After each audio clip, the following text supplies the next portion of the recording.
Instability کے حوالے سے آج شاہ محمود قریشی صاحب نے ایک بہت ہی امید کا اظہار کیا ہے. ان کی امید کیا ہے، ذرا سنیں وہ کیا کہہ رہے ہیں. مولانا فضل الرحمان صاحب نے پاکستان مسلم لیگ نون کی قیادت سے گلہ کیا ہے کہ اگر آپ نے دبئی میں ایک نشست کرنی تھی تو آپ پی ڈی ایم کا حصہ ہیں، آپ کو پی ڈی ایم کی دیگر جماعتوں کو اعتماد میں لینا چاہیے تھا. مسلم لیگ نون اور پاکستان پیپلز پارٹی ان کے سیاسی راستے جدا ہوں گے. پی ڈی ایم کے اندر اعتماد کی فضا ابرآلود یہ ایک نئی دلچسپ سیاسی صورتحال جنم لے رہی ہے.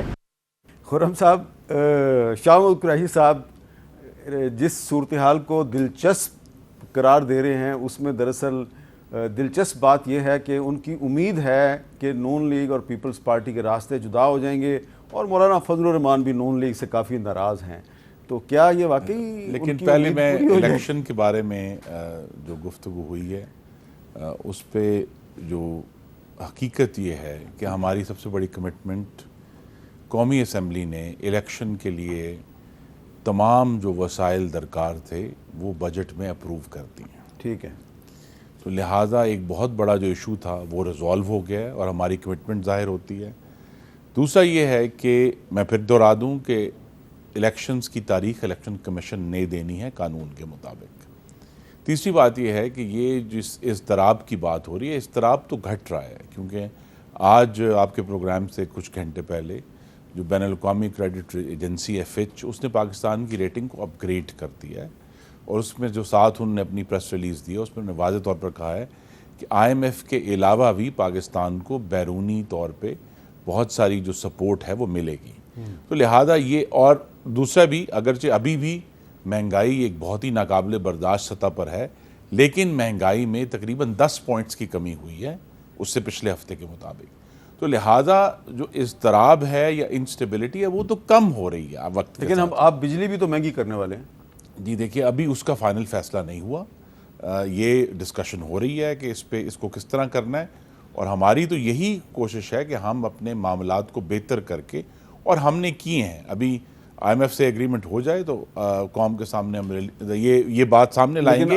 آئی ایم ایف سے ایگریمنٹ کے بعد آپ بجلی گیس اس کو مزید مہنگا نہیں کریں گے؟ نہیں، ہم تو سب سے پہلے یہ قوم کے سامنے داد و شمار رکھیں گے کہ ہم نے جو گردشی قرضہ ہے اس کے بھرنے کو روک دیا ہے، اور اس سال میں بہت اچھے نمبرز آ رہے ہیں گردشی قرضے کے. جو عمران خان صاحب 2467 ارب چھوڑ کر گئے تھے، انشاءاللہ اس سے بھی کم ہوگا.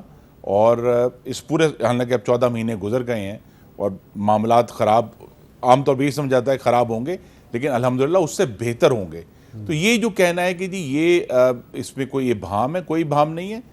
صوبائی اسمبلی کے معاملے میں آپ کو معلوم ہے کہ 2007 میں خیبر پختونخوا کی اسمبلی 90 دن نہیں 150 دن جو وہاں کیئر ٹیکر موجود رہا تھا، کیونکہ حالات ایسے پیدا ہو جاتے ہیں. لیکن یہاں جب کہ قومی اسمبلی اور چاروں صوبائی جو ہماری اسمبلیاں ہیں ان کے انتخابات ہونے ہیں، ان کے لیے وسائل موجود ہیں، ان کے لیے سیکیورٹی کے انتظامات موجود ہوں گے انشاءاللہ نومبر تک.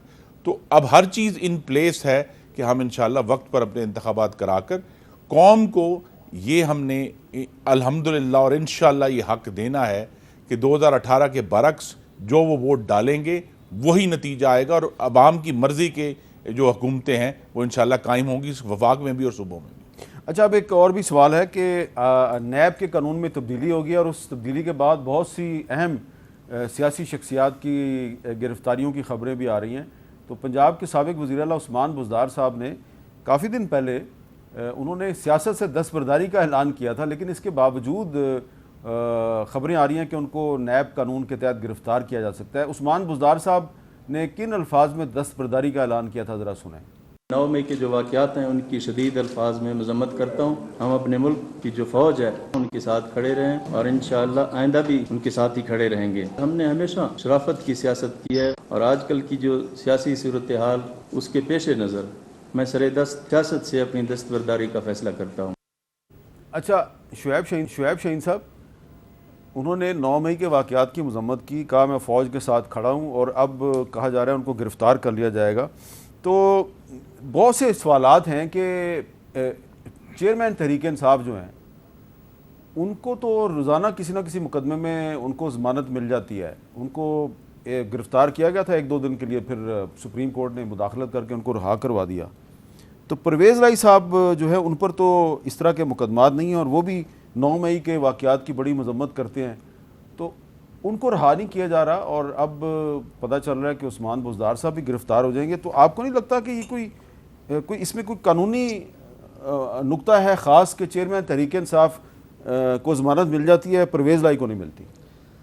دیکھیں, پہلی بات تو یہ ہے کہ پاکستان کی تاریخ میں واحد یہ لیڈر ہے خان صاحب جس کے خلاف 180 کے قریب مقدمات بنے ہیں پچھلے 13-14 مہینوں میں. یہ پاکستان کی تاریخ کا انوکھا واقعہ ہے, اور ظاہر سارے سیاسی مقدمات ہیں اور جھوٹ پہ مبنی ہیں, غلط ہیں, بدنیتی پہ مبنی ہیں. باقی جہاں تک پرویز الہی صاحب کا تعلق ہے, ان کو تو اندر ڈالا ہی اس لیے گیا تھا کہ وہ ان کو چودھری شجاعت خان صاحب کے ذریعے مینور کر لیا جائے گا, چونکہ وہ 9 مئی کے واقعات کی مذمت کر چکے ہیں لیکن اگلا قدم نہیں اٹھایا. 9 مئی کا واقعہ کی مذمت ایک اقدام ہے, سیاست سے دستبرداری دوسرا قدم ہے, تیسرا قدم پھر وہ جب بریکیں جا کر کے جہانگیر ترین صاحب کے دروازے پہ یا کسی کنگز پارٹی کے دروازے تک جب تک نہیں پہنچیں گی, وہ ایک نامکمل اگر کوئی آپ منصوبہ یا پروجیکٹ تک آپ کام کریں گے اور وہ منصوبہ مکمل نہیں ہوگا تو پھر اس کا انجام علی محمد خان کی طرح 7ویں مرتبہ گرفتار ہوں گے, شکیل کی طرح 8ویں مرتبہ گرفتار ہوں گے, علی نواز اعوان کے بھائی اور اس کی بچی 4 معصوم بچیوں کو اٹھا کر لے گئے, وہ ابھی مسنگ پرسن میں ہیں, اور اس طرح لاتعداد لوگ ہیں جو کہ یا ان آئیڈینٹیفائڈ مقدمات میں ہیں یا جن کا اتا پتہ کوئی نہیں ہے وہ کہاں ہیں. پریس کانفرنس ضروری ہے, لیکن اس کے لیے اگلا قدم اٹھانا بھی ضروری ہے کہ وہ کسی نہ کسی کنگز پارٹی کا حصہ بھی بنے. وہ بھی پارٹ آف دی پروجیکٹ ہے, اور اس پروجیکٹ کا جو حصہ نہیں بنے گا تو اس کے لیے تو پھر ابھی تو صرف یہ کہا گیا ہے کہ ہم ان کو گرفتار کریں گے, ان کے پاس یہ آپشن ہے کہ وہ جا کر کے ضمانت اپلائی کریں, ضمانت کرا لیں.